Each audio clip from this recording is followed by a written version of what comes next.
जय भोलेनाथ। दोस्तों, आपके अपने चैनल राधे श्याम में आपका बहुत बहुत स्वागत है। 30 दिसंबर यानी कल सोमवती अमावस्या मनाई जाएगी। माना जाता है कि इस दिन जो कोई भी पूजा पाठ करता है उसे विशेष पुण्य की प्राप्ति होती है। सोमवती अमावस्या के दिन भगवान शिव की पूजा और उपासना का विधान बताया गया है। कुछ लोग सोमवती अमावस्या के दिन व्रत भी रखते हैं। इस दिन सुहागिन महिलाएं अपने पति की लंबी उम्र की कामना करते हुए व्रत रखती हैं। इसके बाद पीपल के पेड़ में शिव जी का वास मानकर उनकी पूजा करती हैं और परिक्रमा करती हैं और वहीं बैठकर व्रत कथा भी सुनती हैं।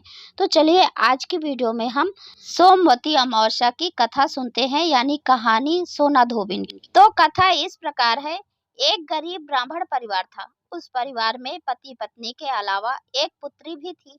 वह पुत्री धीरे धीरे बड़ी होने लगी। उस पुत्री में समय और बढ़ती उम्र के साथ सभी स्त्रोचित गुणों का विकास हो रहा था। वह लड़की सुंदर, संस्कारवान एवं गुणवान थी, किंतु गरीब होने के कारण उसका विवाह नहीं हो पा रहा था। एक दिन उस ब्राह्मण के घर एक साधु महाराज पधारे।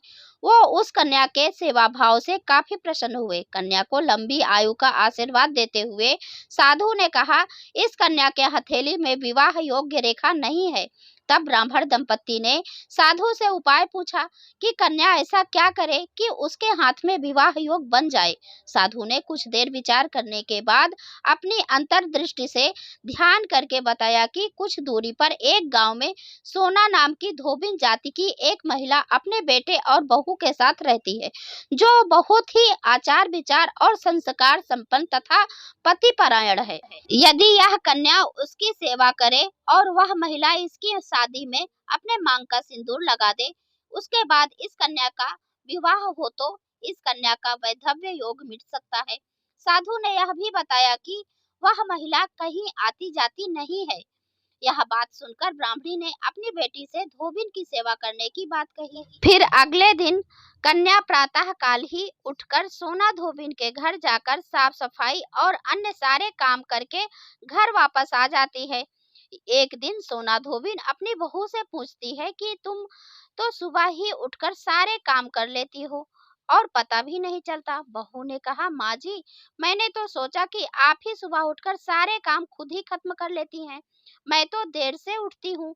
इस पर दोनों सास बहू निगरानी करने लगी कि कौन है जो सुबह ही घर का सारा काम करके चला जाता है।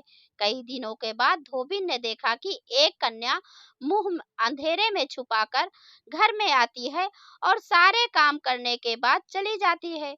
जब वह जाने लगी तो सोना धोबिन उसके पैरों पर गिर पड़ी, पूछने लगी कि आप कौन हैं और इस तरह मुंह छुपाकर मेरे घर की चाकरी क्यों करती हैं। तब कन्या ने साधु द्वारा कही गई सारी बात बताई। सोना धोबिन पति परायण थी, उसमें तेज था। वह तैयार हो गई। सोना धोबिन के पति थोड़ा अस्वस्थ थे। उसने अपनी बहू से अपने लौट आने तक घर पर ही रहने को कहा। सोना धोबिन ने जैसे ही अपने मांग का सिंदूर उस कन्या की मांग में लगाया, उसका पति मर गया। उसे इस बात का पता चल गया। वह घर से निराजल ही निकल गई, यह सोचकर कि रास्ते में कहीं पीपल का पेड़ मिलेगा तो उसे भंवरी देकर और उसकी परिक्रमा करके ही जल ग्रहण करेगी। और उस दिन सोमवती अमावस्या थी। ब्राह्मण के घर मिले पुए पकवान की जगह उसने ईंट के टुकड़ों से 108 बार भौरी देकर 108 बार पीपल के पेड़ की परिक्रमा की और उसके बाद जल ग्रहण किया। ऐसा करते ही उसके पति के मुर्दा शरीर में वापस जान आ गई और सोना धोबिन का पति वापस जीवित हो उठा।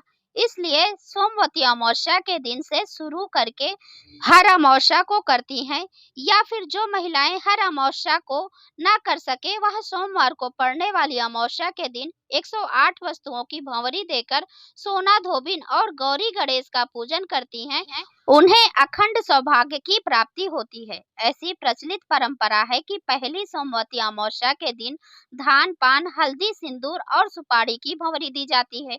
उसके बाद की सोमवती अमावस्या को अपने सामर्थ्य के हिसाब से फल, मिठाई, सुहाग सामग्री, खाने की सामग्री इत्यादि की भंवरी दी जाती है और फिर भंवरी पर चढ़ाया गया सामान किसी सुपात्र ब्राह्मण को या ननंद या भांजे को दिया जा सकता है। तो दोस्तों, ये थी सोमवती अमावस्या व्रत की कथा और यदि आज की कथा आपको अच्छी लगी है तो वीडियो को लाइक कीजिए और चैनल को सब्सक्राइब करें इसी तरह का वीडियो देखने के लिए। और अब मैं मिलती हूँ अगले वीडियो में, तब तक के लिए नमस्कार और वीडियो देखने के लिए बहुत बहुत धन्यवाद। हर हर महादेव।